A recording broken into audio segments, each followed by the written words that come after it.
All right, good afternoon, good morning, good day, wherever you happen to be. I'm Shane, this is Richard, and we are the Rogue Traders, and this is the weekly live stream for Gravity, grvt.io.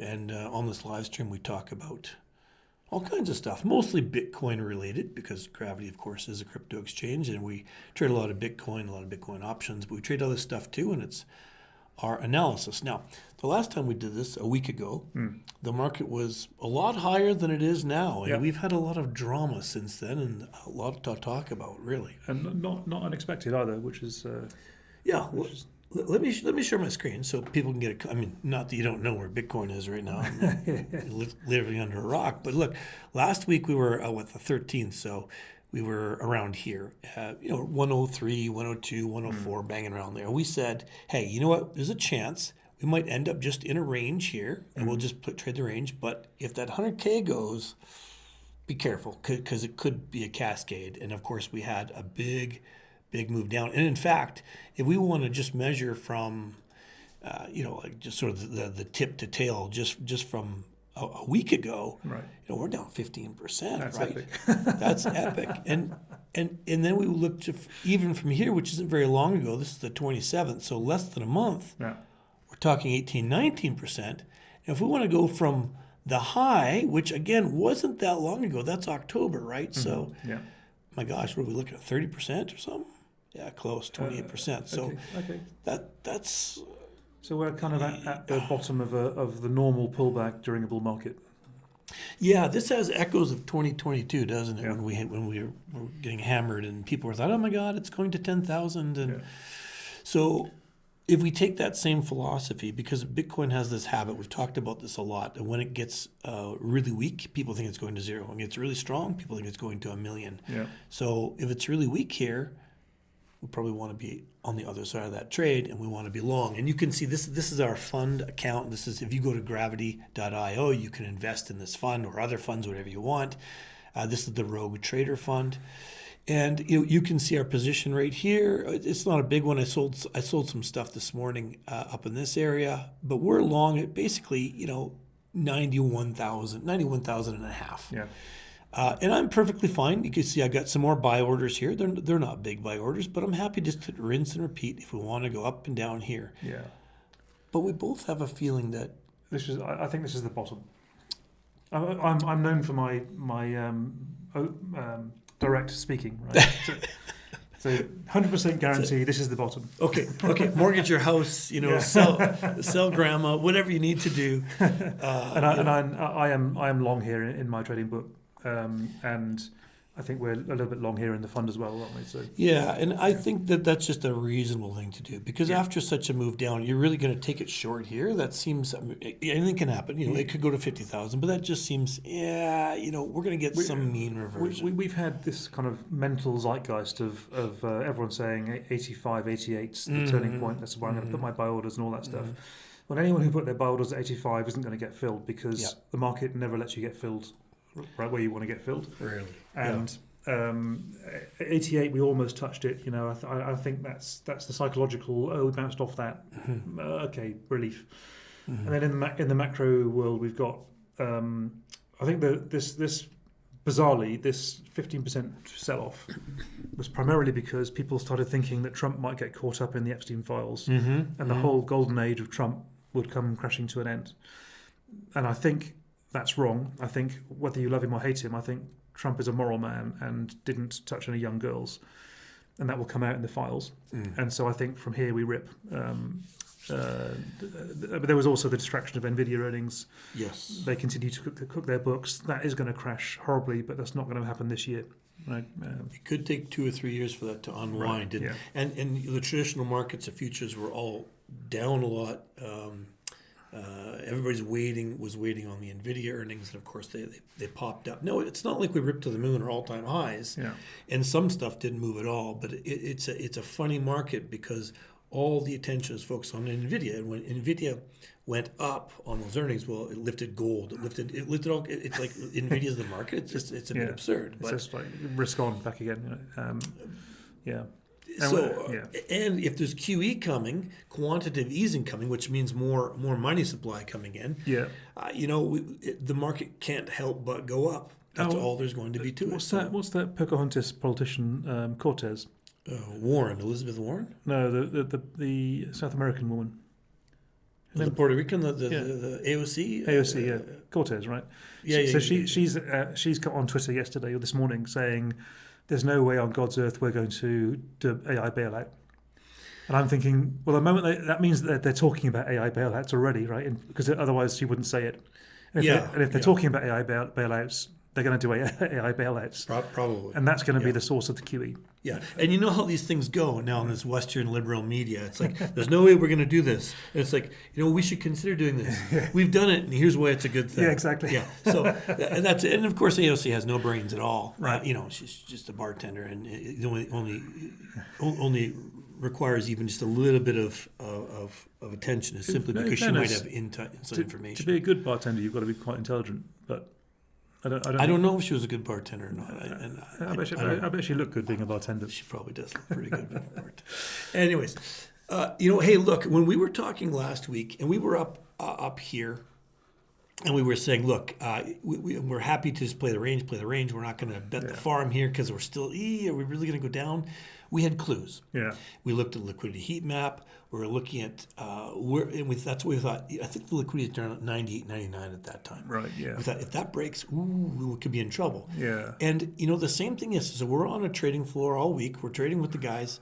And when we were down here, last night you were saying, nope, this is the bottom, 89, because they had to punch that last little bit of liquid. Now, there was a little bit more below, but it wasn't a lot. There was the last remaining chunk of liquidation was at 89,045. Okay. And that was my prediction of the turning point, and I was almost perfect. Yeah. And then we bounced, $3,000, $4,000, $5,000, whatever it was. Yeah. Or $3,000 or $4,000. Now that's not to say it could continue down. Who knows? There could be news today. Anything can happen. Yeah. But I'm more inclined to think, if anything, we'll trade this range versus it going down. Yeah. And I wouldn't be surprised to see some ups, because we're starting to get a lot of liquidity knots up to the top. And in fact, why don't we take a look at that on the liquidation heat map? Although I think 100K has to now be resistance, right? Well, it could be. It could be. I think that the first kick of the can probably will be. Yeah. So this is, look, the 24-hour heat map here. We can see some liquidity up here around 93, 94. You just refresh this? No. I think I did just a minute ago. So it should be. Oh, yeah, okay. Yeah. Interesting. Well, there's a little bit of, So 88 still remaining. But the numbers here are small, right? It's not a lot, no. Yeah. Let's take a look at a 48-hour, we'll look at a 3-day, a 1 week, and we'll just get a better. So not too much different on the 48-hour. Yeah. Okay, not a big surprise. Let's look at a 3-day. Yeah. Okay, so the only thing and it's small, is up here at 94, let's just say. Let's go to a 1 week. Yeah. Now this gives us a different picture. Yeah. This gives us a different picture. Now we're starting to look at the high 90s, 96 to 98, sort of 97 area, where we've got all this concentration. And it seems that, there's not a lot down below, so is there any point in pushing it down anymore? Again, like you said, a lot of people are waiting down here deep in the 80s thinking, come on, give me this miracle fill. Well, usually the miracle fills don't happen. That's all there is to it. Yeah. And if it is a miracle fill, well, you quickly find out that it's not a miracle. The last thing you want is what you asked for. It's like, oh my God, I just got filled. Now what do I do?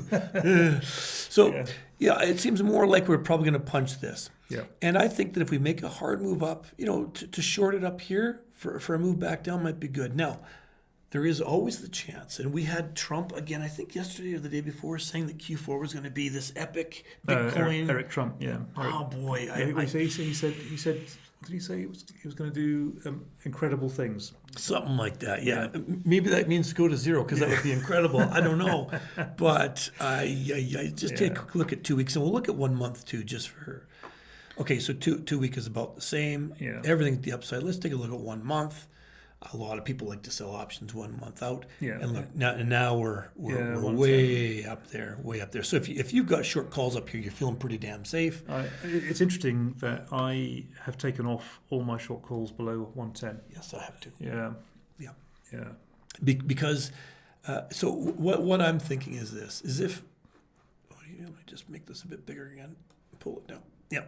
So if we do get this run up and we punch that liquidity in this area, the 96, 97, 98 area, maybe we'll go up to 100. But like you said, support turns resistance, resistance turns to support. I'd be okay probably taking a small short looking for a move back down here. Yeah, tentatively, right? I wouldn't, it might depend on the context. Yeah. But that'd be the only time I'd be okay to take a short right now.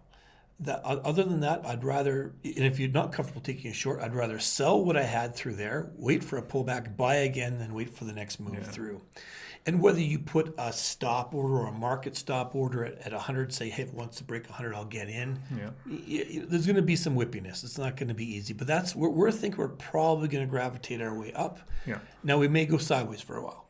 That could happen. Yeah. We could go the rest of the year or a week. Who knows?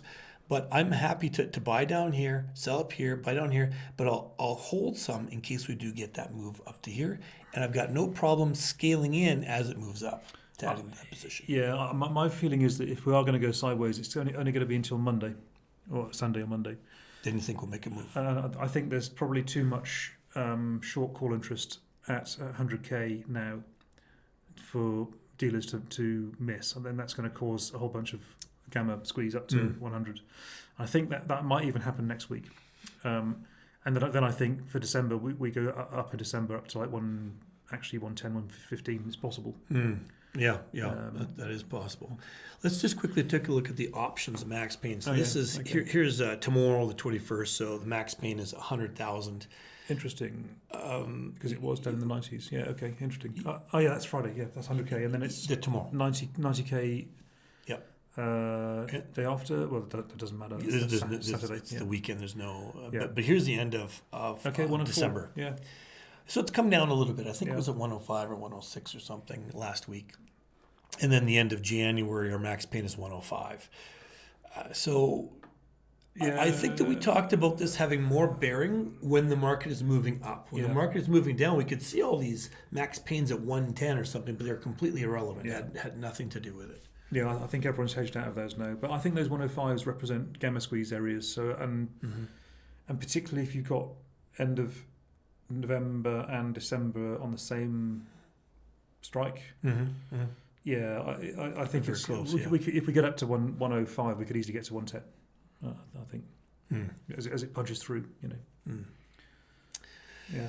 We're going to see. So we have kind of two stories here. We're like, well, is 100k going to be resistance, or is it going straight through to 105, 110? I think it's going to be resistance first time, and then, as you say, it's going to gain confidence and push through. And once it pushes through, it's going to push. Yeah. What are you feeling in terms of shorting up at 105 to 110 area? For me, I'd be okay with it, but it's going to depend on context. Yeah. If Eric Trump is right in the Treasury talk or something, all bets are off. I'm not shorting anything. I think I'd rather think in terms of something like go 2x long here and scale out as we get to 105. If I was going to trade the next month as one trade, that's probably how I wouldn't be. Because if it does get some legs under it, I'd be terrified of shorting it. Yeah, and I think that if you do, let's say we do get up in that area, up here, maybe we're better off to sell calls. Yeah, or sell call spreads, and you can, if you want to take advantage of it. And in futures, you can approximate selling call spreads by being long and then gradually scaling out as we go up, flattening your position up to 110. Yeah. Okay. Do you want to take a look at your risk reversals to see what they're telling us? Yeah. Okay. Let's have a look at my old trusty signals. Trusty signals. So risk reversals. -8. Interesting. Okay. So yesterday, the 10 delta risk reversal at 1 week was minus 16%. Ooh. Which is extreme fear.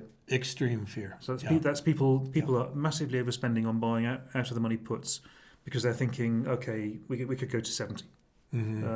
Well, today that's vanished, and they were expensive yesterday. Yeah. Well, that's people, Well, at 17% risk reversals, people were paying 17 volatilities more than for puts more than calls. That's like double the price, right? Yeah. So selling puts is always worth it. When that risk reversal goes super negative, it's typically a sign that it's overdone Yeah. on this. It's like an RSI in a way. Yeah. And there's a lot of premium there, and you can make a lot of money selling those puts. Of course, you might want to do it as a spread, so you limit your risk, but it's a good indicator of the market turning because people are capitulating. They're paying anything to protect their downside. And actually, look at here. This is super interesting. Out at 1 year, 9 months, the risk reversals are basically zero. That's telling us that people see upside and downside risk as equal. 9 months out, that's new. That's positive. Well, in normal markets that are always going up, that's normally positive. But for the past 3 months, that's been negative. But it's now as low as it's the smallest negative I've seen in the past 3 months. So that tells me that the long-term fear for Bitcoin's vanished suddenly overnight. That's quite extreme, actually. Now, it's worth mentioning that these signals are reactive; they're not predictive. But people's reactions tend to be predictive because people do things from fear when they shouldn't. And we saw them doing things from fear last week. Yeah. And so I think a lot of that premium spent on those puts is going to be wasted. Yeah. And I think we go up here. And a lot of people were forced into those positions yesterday because they had to cover their margin. They had to satisfy margin engines. Yeah, there's 3 things that kills intelligent men: liquor, ladies, and leverage. All right. What about intelligent women? What kills them? I'm not sure. They always win. The women always win. Oh, jeez. All right. So, I know we talk a lot about options here, but options are important because options typically drive the markets. Now, it wasn't that way in Bitcoin for a long time, but you knew as they become more and more integrated into the system that options are the tail that wags the dog. Yeah. So that's why we're taking a look at the options. Even if you don't trade options, that's okay. It's giving us clues and a guideline on how we're going to trade the futures, because on Gravity, we can only trade the futures for now. Yeah. So it provides us guidance. Yeah, it definitely gives us a chance to feel the air out there, to feel the sentiment of what people are scared of.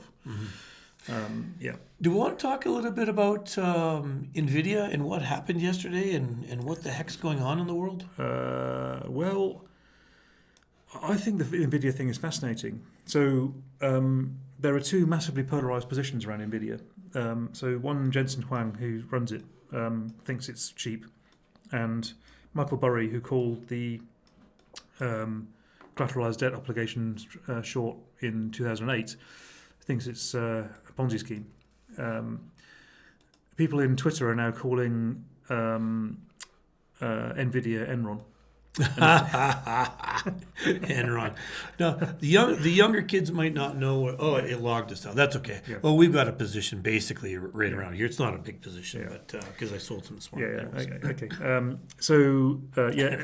Enron was an energy broker that was engaged in all kinds of shady practices, like getting old ladies to switch their energy providers to higher rates by threatening phone calls and all the rest of it. But they were also massively overstating their profitability because they were booking forward sales as actual sales. Wow. Yeah. Because that's just normal now. Right, exactly. Yeah. Because crime is legal. and for people who are interested, there's actually a movie, I think it was called The Smartest Guy in the Room or something. Yeah, there was. There's a movie made about it. It's a really good movie, actually. Yeah. And so, for me, NVIDIA has all of the hallmarks of 2 very, very attractive things. So one is a Ponzi scheme, and 2 is forward sales of phantom goods. So just in case you don't know, sort of NVIDIA have this practice of lending money to their clients so that the clients can buy video cards for the future, which means that NVIDIA can book profits, their stock price goes up, and then they can borrow more money, and which they can lend to clients to buy more video cards. Or AI cards, they call them these days. And you can kind of see where this stops, right? Where this gets to. We get into this kind of infinity. It's in the same way that in DeFi, people borrow money to earn interest, to reinvest it, to earn more interest, and then they finally get liquidated. That's what I think NVIDIA is. But these things don't unwind in a heartbeat. And Michael Burry is massively short NVIDIA through owning put options on it. And it's going to take some time for him to get paid, but I think he's going to get paid. And in the meantime, So there was, I think, yesterday there was. I mentioned the Trump thing and the Epstein files. I think that was the major catalyst behind all the sell-off because it was general across the market. Was my view, but I think that was also when people start getting a bit sad. What's that? No, don't worry about it. Protection against hackers. Okay, Norton. You just pay attention. Okay. When people start getting a bit sad about the market, they start looking for all the faults and cracks. So they started then talking about the Nvidia Ponzi scheme and the fact that AI isn't going to save humanity and where's the money going to come from and boring things like that. Yep. Markets cannot function properly if people worry about where the money's going to come from. You've just got to believe, right? Because TradFi markets are way more degenerate than crypto markets. And they rely on irrational beliefs in future profits, and that's so people started losing the faith yesterday. But I think with these spectacular Nvidia earnings, that's given everyone the excuse to regain their faith. We all know it's a lie. Everyone in the entire market knows it's a lie, but we're all agreeing to ignore that lie for the time being, while the market goes up. And that's essentially saving Bitcoin. Yeah, and I think too we can't ignore the fact that there's a lot of talk about bailouts coming. Or maybe not even a bailout, more of just investment from the government. This new arms race, and so they're setting this up so these companies might not be able to fail. So it's like buying government bonds. Well, it's a sure thing because they can just print their own money. It's the same sort of idea. So when I was a kid, the big lie was we've got to buy more and more nuclear missiles because Russia's buying them, and that wins us the arms race. And so we've got to print money to print nukes. And today's arms race is we've got to print money to print AI robots. It's the same bullshit. And it's utter bullshit, but it's in everyone's interest to believe it because the number goes up. And if you're a trader, you have to go with the current. You can't just say, "Oh, that's ridiculous. It'll never happen." Well, you get destroyed. Well, it happens. Sure, 5 years later, 10 years later, whatever, you look back and say, "Well, that was ridiculous." Right.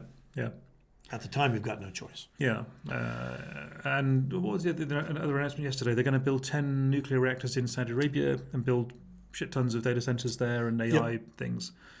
Elon was on stage, couldn't even remember whether they were going to build megawatts or gigawatts of AI compute, and whether it was going to cost millions or trillions. He was so high he forgot the script, and Jason Huang had to correct him. It's quite funny.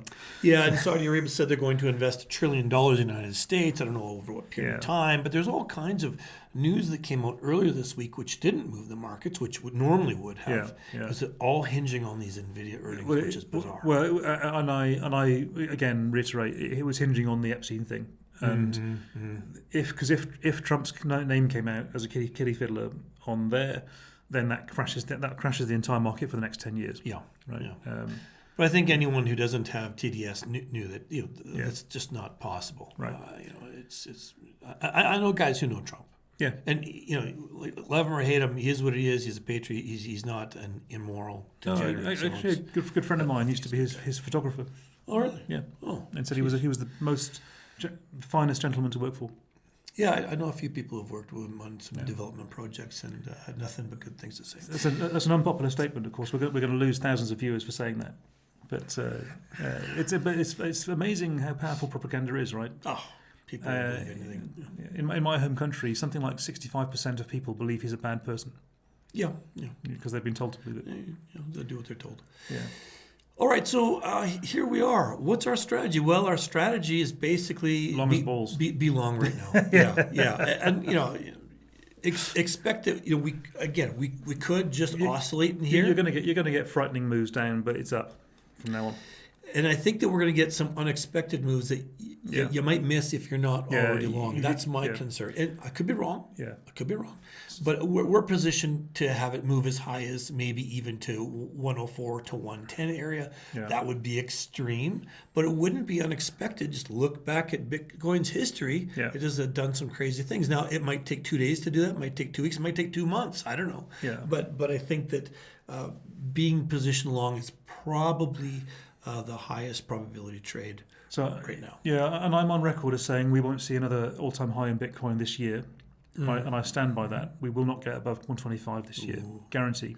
you and Eric might be at complete odds with each other. Yeah, you can bank it. But actually, I'm also on record in some groups for saying we won't see another all-time high in Bitcoin for another 1,000 days. I'm gonna walk that back.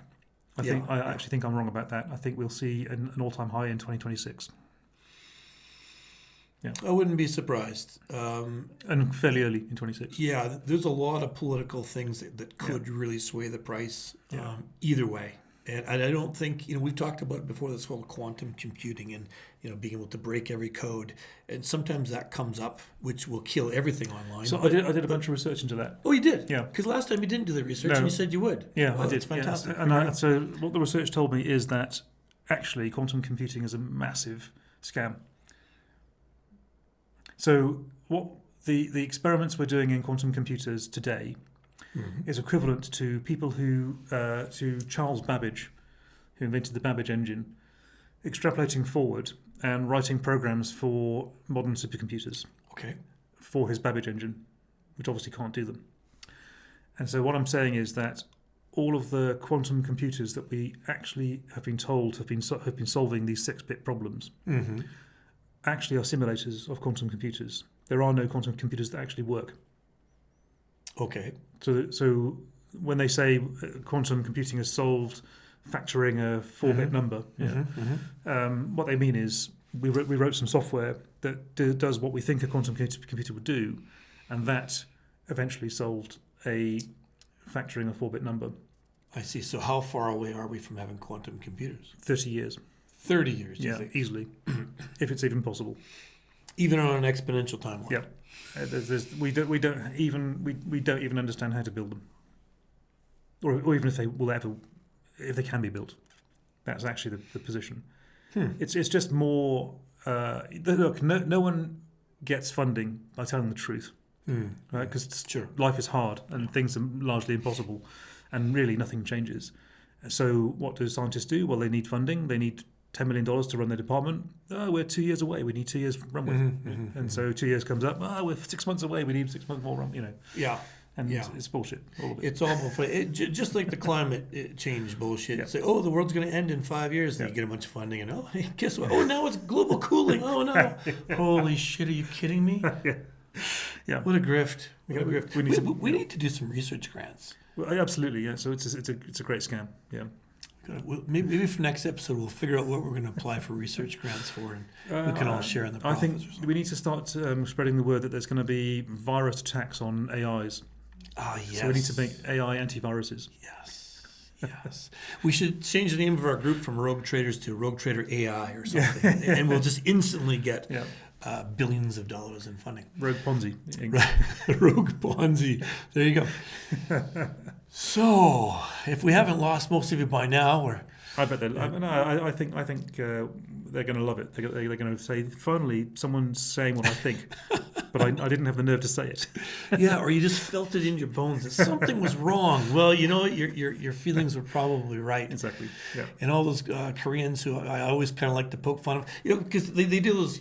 We've talked about it before. They do these crazy video games, right? Like where they trade. But set up like video audiences. It's pretty cool. Yeah. You saw the Squid Game that came out a few years ago, right? Why don't they do trading in Squid Game style? So if you lose, you die. Well, that is pretty much what trading is. I mean, if you lose bad enough, you jump out the window and you die. Well, I suppose that's true. But that's self. Now you mention it, I'm suddenly mindful that a lot of our audience are Korean. Yes, we need to go to Korea. And Koreans are known for extravagant bets on stocks. Yes, indeed. And I've just said I'm going to go long 2x. So these guys are all going to be degenerating in 20x. Yeah. They're pretty tuned in. They're pretty sophisticated, a lot of them, and that's why we need to get over there and hang out with some of them. Yeah. Okay. So I think we've laid out our strategy. We're basically long. If depending on your risk tolerance, you'll be longer than other people. Expect that we could go sideways for a while. We could have a 89 to a 95 range for some period of time. Yeah. But we do think there's a better chance of breaking back up to the upside to at least 100K, more so than breaking down below 88. But of course, Bitcoin is going to take its. Well, this is something to discuss actually. Yeah. I was going to say Bitcoin will take its cues from the market because they're correlated. However, this week we were seeing Bitcoin leading the market. Yeah. We saw some big divergences. It's like, oh my gosh, why is Bitcoin tanking? Yeah. But the Nasdaq's holding up. And the Nasdaq eventually kind of followed it. It's interesting how they're correlating to each other, and they're taking turns. Who's leading who? Yeah, I think at the moment Bitcoin is the canary in the coal mine. If you understand the analogy, back in the UK. 200 years ago, they used to take canaries literally into coal mines, and if the canary died, it was because there was gas in the mine, and the canary was more sensitive to the gas than the miners. Canary being a bird, by the way. Yeah, kind of a bird. And so at the moment, I think actually people are front running the S&P by trading Bitcoin, and so Bitcoin is a good signal of where the US markets are going to go. Bit of a harbinger for sure. Yeah. So I think that's our analysis for this week. Our fund is long, right around 91 and a half or so, 92. I will buy more if it starts pushing up, and I'll be selling on the way up as well. I'm not going to hold for a moonshot to 110 because if it dips, I'll buy more. And I love trading in a range because you never take a huge position, but you can just ding, ding, ding, ding, ding, and you can actually, if you can make that spread 3, 4, 5 times, it can actually be pretty significant and move your P&L up versus just hodling and waiting. I trade on my own book slightly more degenerately than we trade on the Gravity book, but just on that dip down and up there. Actually from here down to here and up again, that's made me 5% on my book. That's pretty good. Yeah, that's pretty good. Okay, any last thoughts? Nope, I think that's it. I think we've shocked enough people. Okay, so that's it for today, but we will see you next Thursday, same time.